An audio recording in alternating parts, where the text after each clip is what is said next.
बिस्मिल्लाहिर्रहमानिर्रहीम।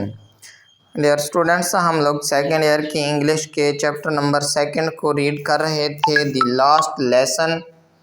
तो आज हमने अपने सेकेंड चैप्टर के पैराग्राफ नंबर 11, 12, 13, 14 एंड 15 को रीड करना है। तो आइए स्टार्ट करते हैं। माई लास्ट फ्रेंच लेसन, वो जो स्टूडेंट था फ्रेंड्स, वो कह रहा है कि माई लास्ट फ्रेंच लेसन, मेरा फ्रांसीसी का आखिरी सबक। वाई, क्यों? आई हार्डली, मैंने मुश्किल, हार्डली कहते हैं मुश्किल से, स्केर्सली कह सकते हैं, बेयरली कह सकते हैं, रेयरली कह सकते हैं। आई हार्डली न्यू, मैं बामुश्किल जानता हूँ, हाउ टू राइट, कैसे लिखना है। मैं इसको लिखने के बारे में बामुश्किल ही जान पाया। आई शुड नेवर लर्न, मैंने कभी नहीं सीखा, मैंने कभी जानने की या सीखने की कोशिश नहीं की। एनी मोर, ज़्यादा, मैं इसको ज़्यादा नहीं सीख सका। आई मस्ट स्टॉप देयर, अब मुझे यहीं पर रुकना होगा। देन, फिर, ओहो, यानी कि अब मैं इसको मज़ीद नहीं सीख सकता। ओह हाउ सॉरी, ये कितने अफसोस की बात है। सॉरी, अफसोस, रिग्रेटफुल, रिमोर्सफुल कह सकते हैं, सैड कह सकते हैं। कितनी अफसोस की बात है। I was for not learning my lesson, कि मैं अपने असबाक याद नहीं करता रहा हूँ। फॉर सीकिंग बर्ड्स एग्स, बल्कि मैं क्या करता हूँ, फॉर सीकिंग, तलाश करता रहा हूँ, बर्ड्स एग्स, परिंदों के अंडों को तलाश करने में, उस कोशिश में लगा रहा, लेकिन अपने सबक को याद नहीं किया। और या गोइंग, जाना, स्लाइडिंग, यहाँ पे स्लाइडिंग, फिसलना, ऑन दी शोर, शोर पर फिसलना। शोर एक दरिया का नाम है और उस पर, उसके किनारे फिसलना। यहाँ पे जो लिखा है, are going sliding on the shore, या फिर दरिया शोर के किनारे फिसलने के लिए जाना। माई बुक्स, मेरी किताबें। दैट हैड सीम्ड, जो कि लगती थीं, सच आ नाइजियंस, a while ago, a while ago, थोड़ा अरसा पहले। नाइजियंस, नाइजियंस मीन्स होता है बोझ, परेशानी, झंझट। एनोयंस कह सकते हैं, बोदर कह सकते हैं, ट्रबल कह सकते हैं। मेरी किताबें जो चंद लम्हे पहले मुझे बोझ लगती थीं, सो हैवी टू कैरी, उन्हें उठाने के लिए भी मुझे बोझ लगता था। माई ग्रामर, मेरे कवायद, मेरे जो ज़बान के कवायद होते हैं, साइंटेक्स कह सकते हैं, लैंग्वेज रूल्स कह सकते हैं, स्ट्रक्चर कह सकते हैं। माई ग्रामर, मेरे कवायद। And my history of the saints, saints औलिया, मुकद्दस लोगों को कहा जाता है, यानी कि होली पीपल, सेजेस, डिवोटीज़ कह सकते हैं, जो मेरे मुकद्दस लोगों की तारीख है। वर ओल्ड फ्रेंड्स, और जो पुराने दोस्त, नव, अब, that I could not give up, जिन्हें अब मैं छोड़ना नहीं चाहता था। वो जो उनके अंदर औलिया की कहानियाँ थीं या मुकद्दस लोगों की कहानियाँ थीं, अब वो मेरे दोस्त बन गए थे। वर ओल्ड फ्रेंड्स, मेरे पुराने दोस्त थे। नव, अब, that I could not give up, जिन्हें अब मैं छोड़ नहीं सकता था। एंड, और, मिस्टर हैमल, टू, और मिस्टर हैमल भी इसको नहीं छोड़ना चाहते थे। द आइडिया, ख्याल, that he was going away, कि वो छोड़ के जा रहे हैं। गो अवे का मतलब चले जाना, छोड़ के चले जाना, कि वो छोड़ के जा रहे हैं। That I should never see him again, मैं उसे दोबारा कभी नहीं देख सकूँगा। फॉरगेट, भूल जाना। ऑल अबाउट, इन सब के बारे में।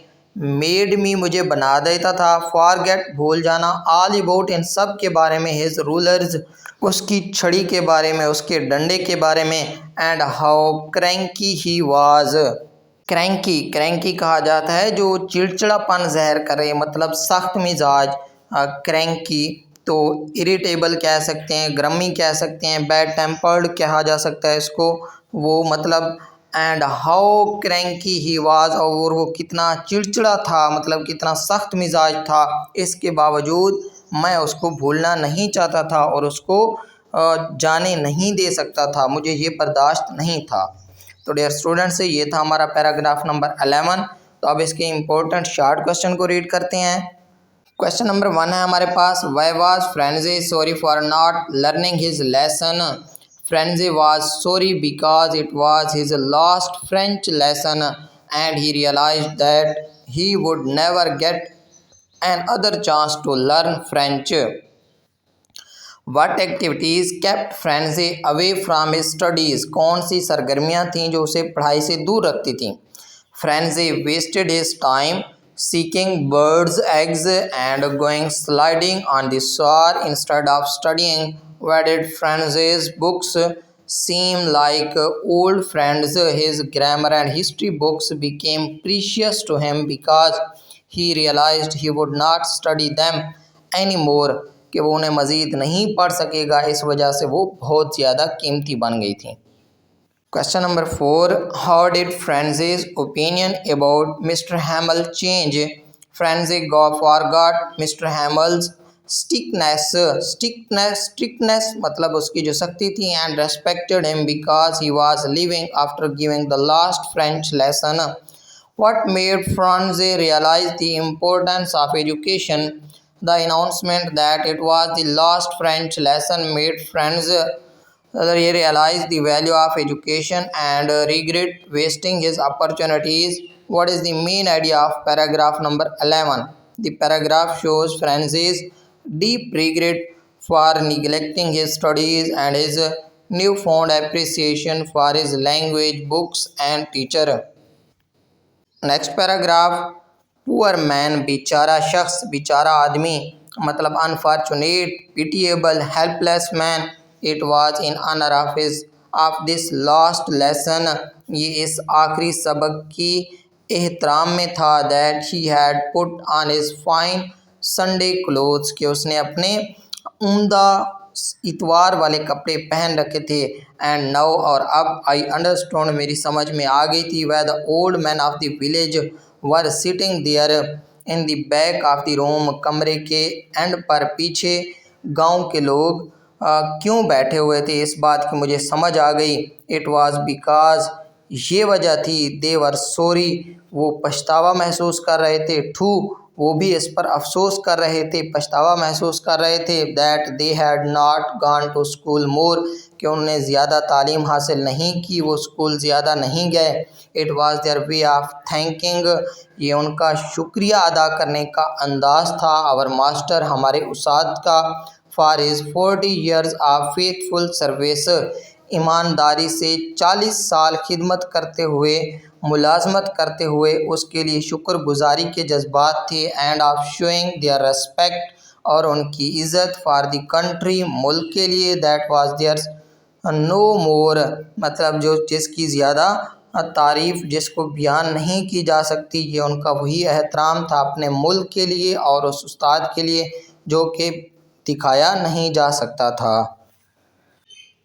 12 पैराग्राफ के question number 1, why had mister Hamel put on his fine Sunday clothes. Mister Hamel wore his fine Sunday clothes to honour his last French lesson.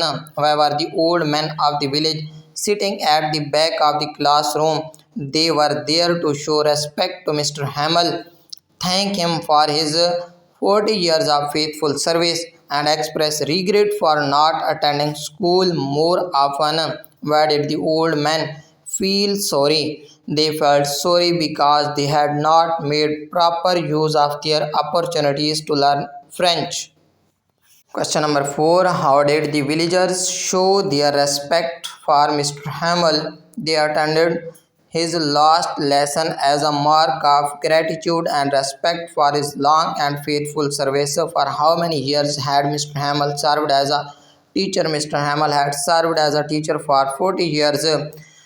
Main idea of the paragraph 12 shows the villagers' respect and gratitude for Mr. Hamel and their regret for not giving enough importance to education and their mother tongue. Paragraph number 13, while I was thinking of all this, जब मैं इन सब चीज़ों के बारे में सोच रहा था, I heard, मैंने सुना, my name called, मैंने अपने नाम की पुकार सुनी, it was my turn, ये मेरी बारी थी, to recite, सुनाऊं, ये सबक सुनाने की बारी अब मेरी थी। What would I not have given to be able to say, मेरे पास कहने के लिए कोई भी काबिल ज़िक्र चीज़ नहीं थी। दैट के ड्रेडफुल, ड्रेडफुल खौफनाक, मुश्किल, टेरिबल, आफुल, हरिबल कह सकते हैं, रूल, रूल कहते हैं उसूल, फॉर दी पार्टिसिपल, पार्टिसिपल कहा जाता है इसमें सिफत फ़ेली को, यानी कि ग्रामर के जो इस्तिलाह होती है, ग्रामर के जो रूल्स होते हैं उनके बारे में बताने के लिए। ऑल थ्रू, मुकम्मल तौर पर मेरे पास कुछ भी नहीं था, मेरे पास बताने के लिए कुछ भी नहीं था। वेरी लाउड, जिसको मैं बुलंद आवाज़ में, एंड क्लियर, और वाज़ेह तौर पर समझा सकता, एंड विदाउट वन मिस्टेक, और एक भी गलती किए बगैर सुना सकता। ये मेरे लिए क्या थी? ड्रेडफुल थी, खौफनाक बात थी। बट लेकिन आई गॉट मिक्सड अप, मैंने मिला दिया, ऑन द फर्स्ट वर्ड्स, मुझसे एक लफ्ज़ भी नहीं बोला जा सका, बल्कि मैंने पहले ही लफ्ज़ों को गुड़मुड़ कर दिया, मिला दिया। एंड स्टूड देयर, और वहीं खड़ा रहा। Holding on to my desk, अपने डेस्क को थामे वहीं पर खड़ा रहा। माई हार्ट बीटिंग, मेरा जो दिल था वो तेज़ी से धड़क रहा था। And not daring to look up, और डेयरिंग जुरत करना, और मेरी जुरत ना हुई ऊपर देखने की। यहाँ पे ये जो वर्ड लिखा है डेयरिंग, डेयरिंग का मतलब होता है हिम्मत करना, जुरत करना, करेज, बोल्डनेस, ब्रेवरी, मतलब मेरे पास इतनी हिम्मत नहीं थी कि मैं अपने सर को खड़े होकर जुरत के साथ वो सुना सकता। आई हियर्ड, मैंने सुना, मिस्टर हैमल से टू मी, मिस्टर हैमल ने मुझसे कहा। I would not scold you, scold डांटना, डांट डपट करना, रिब्यूक, क्रिटिसाइज, रिप्रीमेंड, सज़ा देना, मैं आज आपको सज़ा नहीं दूंगा। लिटिल फ्रेंड्स, लिटिल फ्रेंड्स, आज मैं आपको सज़ा नहीं दूंगा, आज मैं आपको नहीं डांटूंगा। You must feel bad enough, क्योंकि आप उतने ही शर्मिंदा हैं, उतनी ही शर्मिंदगी महसूस कर रहे हैं। कितनी शर्मिंदगी महसूस कर रहे हैं? हाँ, इनफ, इतनी ज़्यादा। सी हाउ इट इज़, देखो ये कितनी ज़्यादा है। एवरी डे, हर दिन। We have said to ourselves, जो कि हम लोग अपने आप से कहते रहते हैं कि हम ये काम आज नहीं कल करेंगे।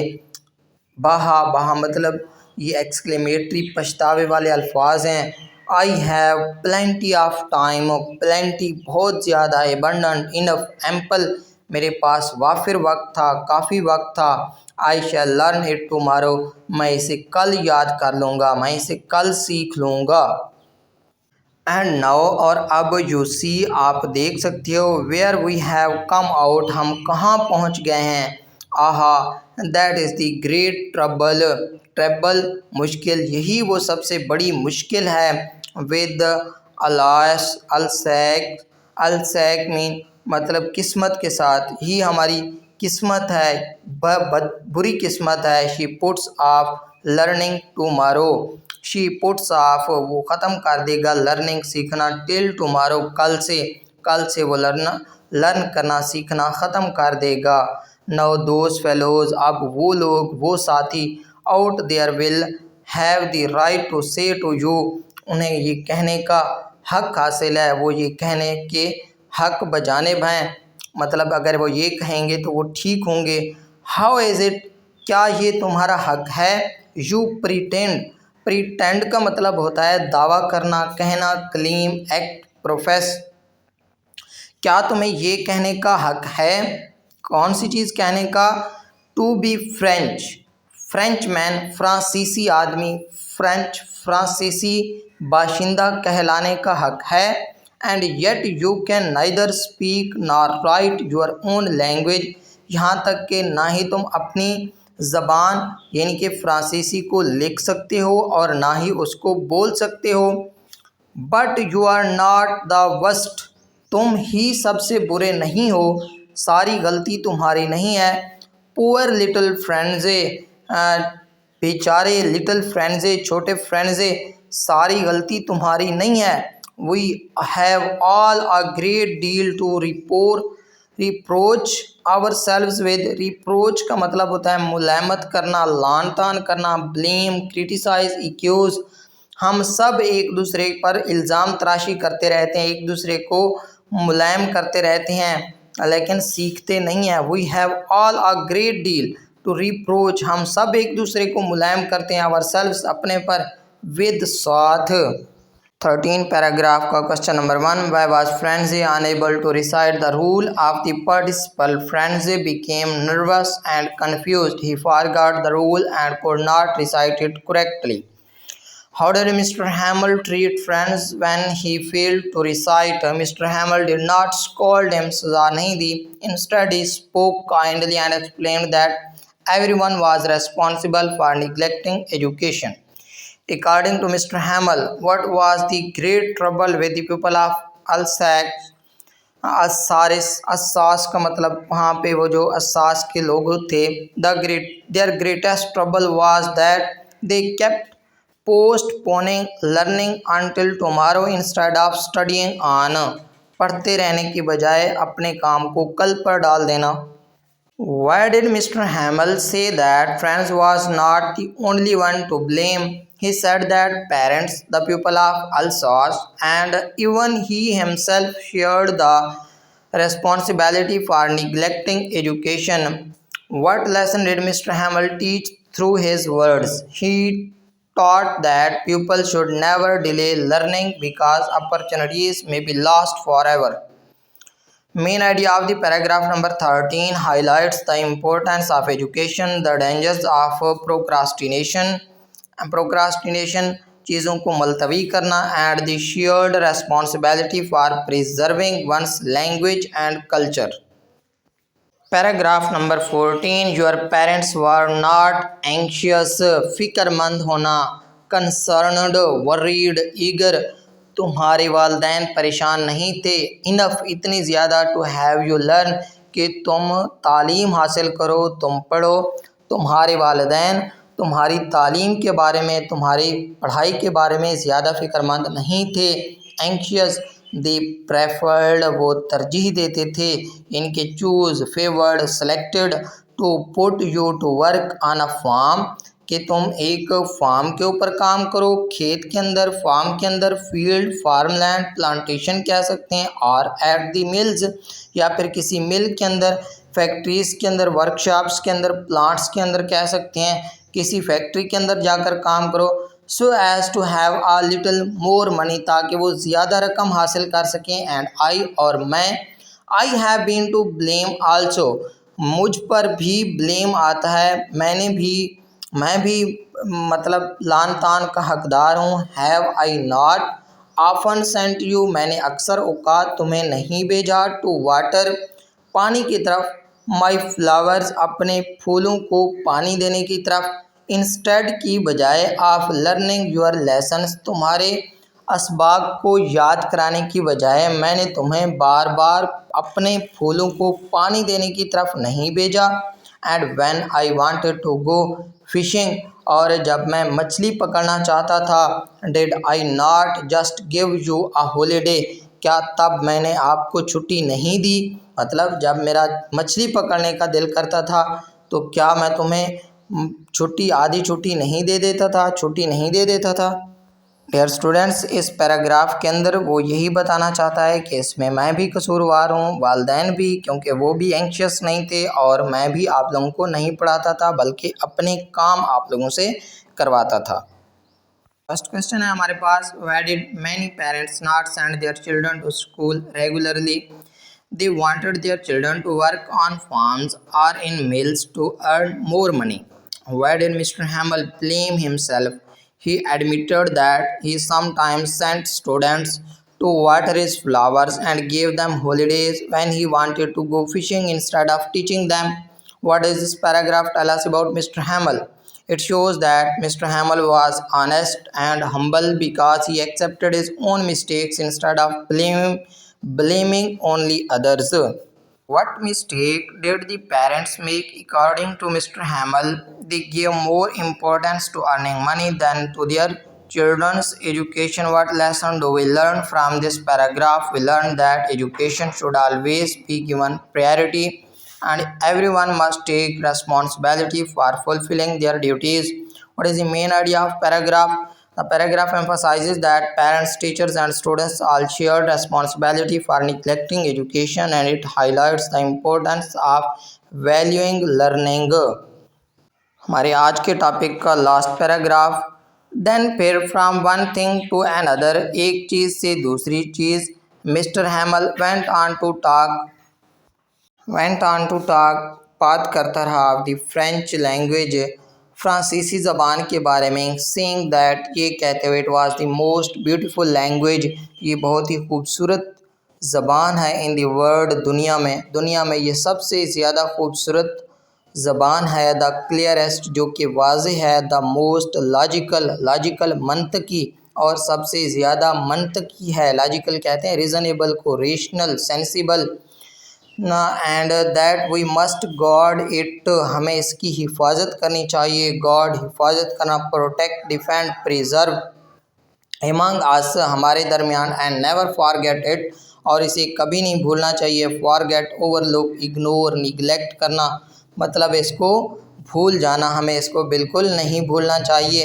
इट इज़ एज, ये ऐसे ही, if they had the key to their prison, अगर उन्होंने अपनी जेल, प्रिजन कहते हैं मोस्टली गुलाम बन जाना, अपनी गुलामी को ख़त्म करना है, गुलामी से निकलना है, तो ये उसकी क्या है, इट हैड द की, ये उनके पास क्या होगी, चाबी होगी। Then he opened a grammar, फिर उसने कवायद का सबक निकाला, and read us our lesson, और हमें सबक पढ़ाने लगे।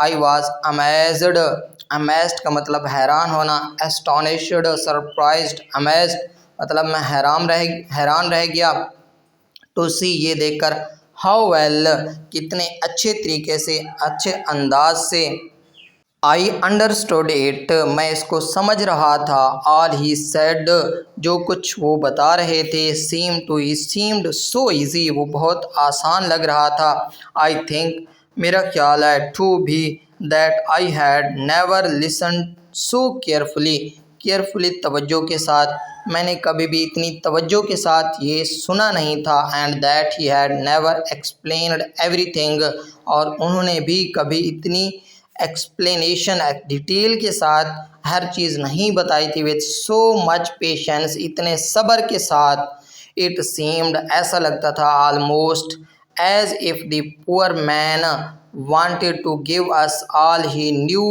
बिफोर गोइंग अवे, अपने जाने से पहले उस ज़बान के बारे में सब कुछ हमें बता देना चाहते थे, and to put it all into our heads at one stroke कहते हैं एक ही बार वो सारी चीज़ें हमारे दिमाग के अंदर डाल देना चाहते थे ताकि हमें याद। तो इस पैराग्राफ के हम लोग क्वेश्चन रीड करते हैं।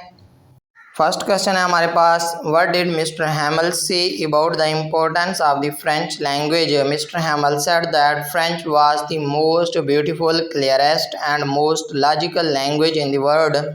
He advised the pupil to guard it and never forget it because a nation's language is the key to its freedom and identity.